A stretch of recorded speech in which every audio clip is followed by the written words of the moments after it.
Hola, ¿qué tal? Buenos días, ¿cómo estás? Bien, bien, muy bien, Claudia. Bueno, a ver, suena fuerte cuando uno dice bajar la edad de imputabilidad, pero también es cierto que en la Argentina ya hay muchísima gente que piensa que esto debe ser así para combatir justamente con el delito, ¿no? No sé cuál es su Ujú. opinión.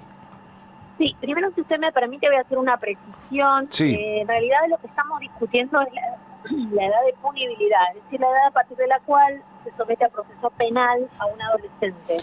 hay Porque una diferencia sí, técnica entre punibilidad y absolutamente. bien, Y ahí va a seguir explicando que cuando hablamos de imputar un hecho, sí, usted le puede imputar un delito a un niño de 10 años.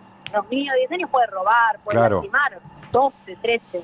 bien, Lo que estamos discutiendo es, frente a ese hecho que comete ese niño o ese adolescente, si lo vamos a someter a un proceso penal que tiene como objetivo final aplicar una pena o ujú, no, o si lo vamos a abordar con otras herramientas que tiene el Estado. bien, Entonces, es una decisión de política criminal y política social sí. fijar una edad determinada.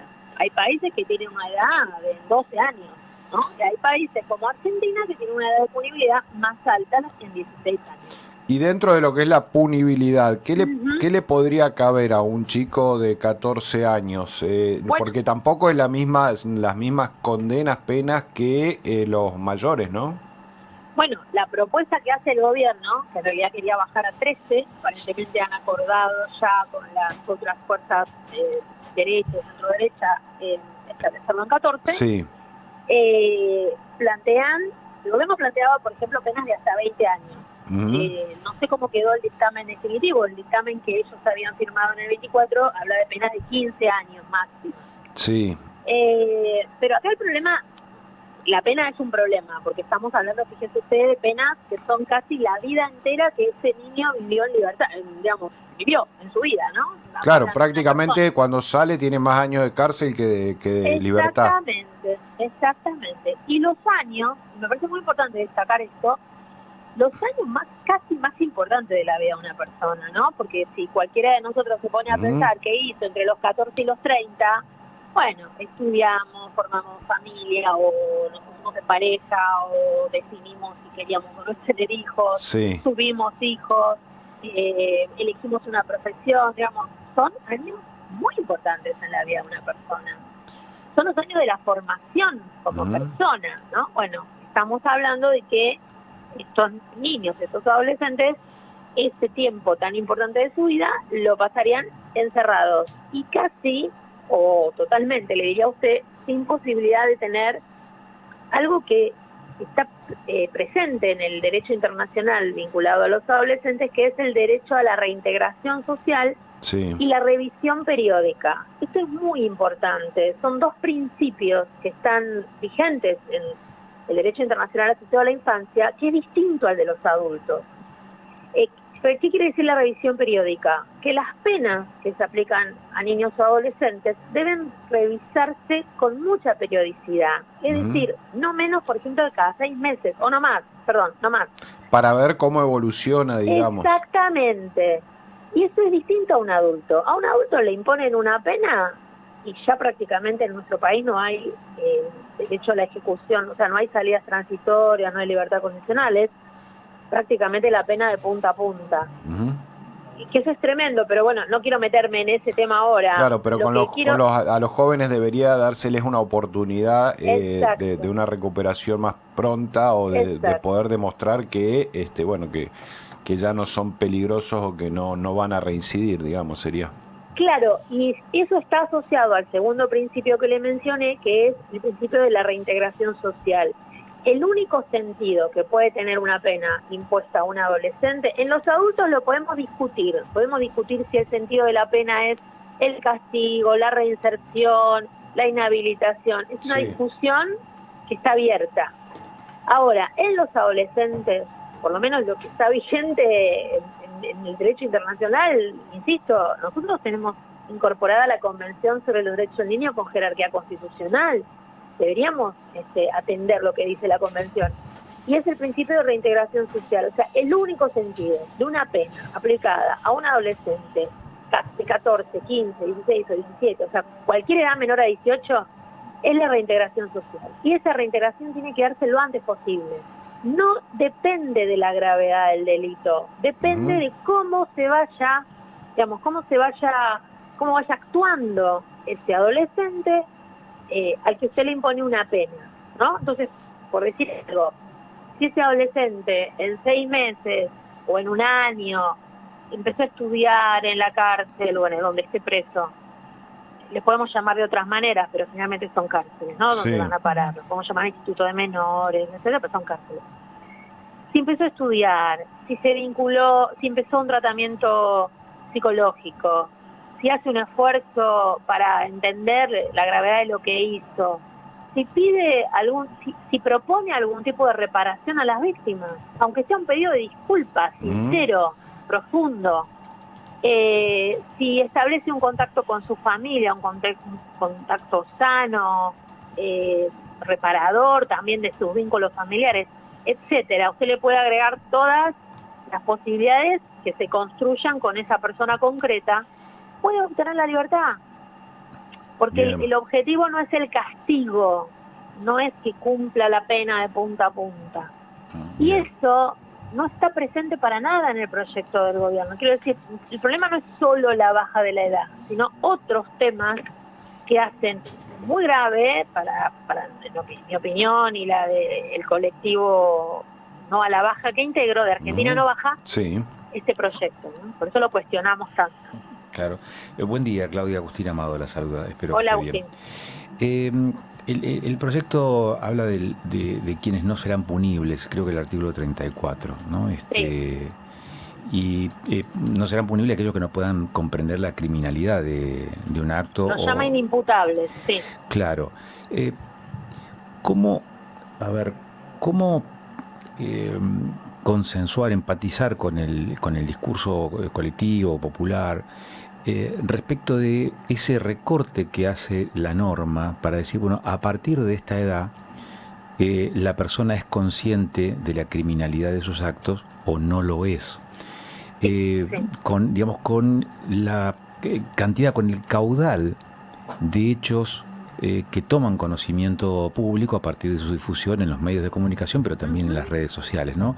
¿Cómo se hace para amalgamar esa sensación o esa visión colectiva con esta visión que es más técnica, si quiere, o especializada en cuestiones de derecho? Bueno, a ver, varios temas hay en lo que usted me planteó. ¿Usted está refiriendo al proyecto del gobierno? Sí, estamos hablando de ese tema. El artículo. Sí, claro. Bueno, porque hay varios proyectos dando vueltas. Sí, correcto, sí. Estamos hablando del proyecto del gobierno. Sí, bien. correcto. El proyecto del gobierno habla de que por debajo de la edad que ellos plantean, que originalmente eran 13 años, define como inimputable. Porque están por debajo de esa edad. No, yo insisto y les propongo que ustedes cuando cohorten o cuando puedan, busquen en internet un documento del Comité de Derechos del Niño de Naciones Unidas que se llama Observación General 24. Explican bastante estos temas. No se trata de que los chicos entiendan o no lo que está mal. Un chico de 10 años puede entender que está mal matar, o de 12, o de 13. Entiende que está mal, sabe lo que está bien o que está mal. El punto acá es cómo responde el Estado, cómo se responde ante eso que hace ese chico que está mal. Si responde con un castigo penal o si responde con otros modos de abordar esas conductas. Esos otros modos de abordar no quiere decirle a ese chico no pasa nada si le robaste un celular o si le pegaste a un compañero o si mataste, en el peor de los casos, no pasa nada porque sos chico. No, significa entender por qué un chico de 12 años, por ejemplo, anda a las 3 de la mañana en la calle solo robando un auto. ¿Quién lo mandó? ¿Quién lo abandonó? ¿Qué oficina o qué área del Estado se hizo la desentendida cuando ese chico empezó a tener problemas de comisión de otros delitos más leves? Entonces, el derecho penal llega tarde, llega cuando el daño ya está hecho. Y muchos de estos chicos son víctimas de situaciones. O sea, yo pido que piensen ustedes, no sé si son padres. Por ahí, sí. Bueno, ambos. En el pibe de 12, 13, 14 años más cercano que tengan, su hijo, un amigo de su hijo, su sobrino, etcétera. Seguramente no cometen delitos, ¿no?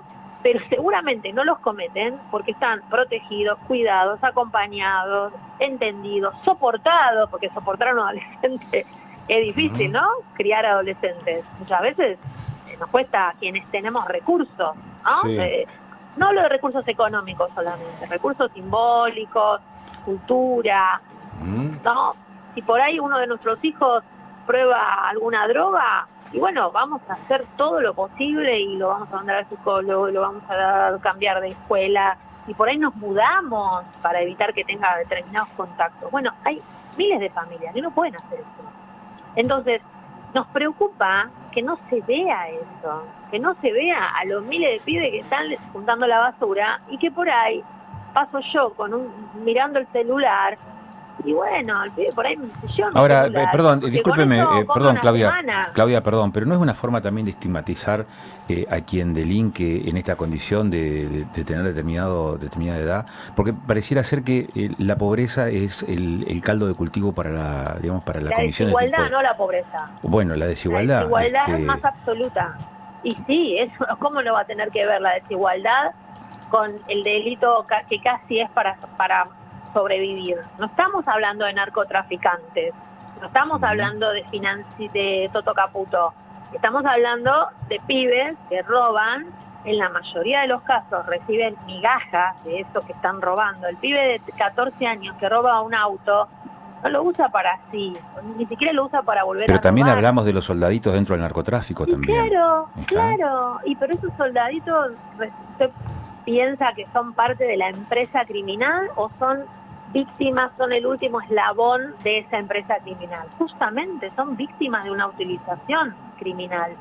Y si nosotros bajamos la edad a 14, muy probablemente las empresas criminales busquen a los hermanitos de esos de 14, los de 12, y les den 1.000 pesos para que lleven este paquete o para que sean campana en la esquina, porque el problema es la empresa criminal, no sus víctimas, los eslabones más débiles. En ese sentido, yo estoy de acuerdo con usted, en ese sentido, y muchas veces incluso son utilizados por adultos de la propia familia o por policías. ¿Cuántos casos se han descubierto de adolescentes utilizados por la propia policía para que salgan a robar y amenazados si quieren dejar de hacerlo? ¿Sabe quién denunció eso hace muchos años? ¿Quién? En la provincia de Buenos Aires, el actual fiscal Stornelli. Ajá. Increíblemente, cuando era ministro de Seguridad. Las vueltas de la vida, diría uno. Exactamente.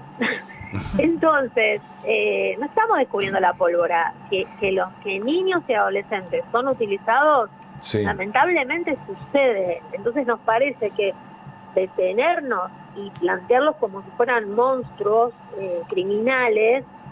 Miren, hay un juez, el juez Rodrigo Moravito, probablemente lo conocen, que en estos días difundió una carta abierta al señor presidente de la Nación, muy respetuosa, Sí. en la que él le dice: mire, señor presidente, los chicos que yo veo en mi despacho no son monstruos, no son asesinos, son pibes rotos. O sea, Claro. llegan pibes que están lastimados, y por supuesto que a veces hacen daño. El problema es detenernos a mirarlos solo cuando hacen daño, Claro. no antes, ¿no? Eso es un poco nuestro planteo.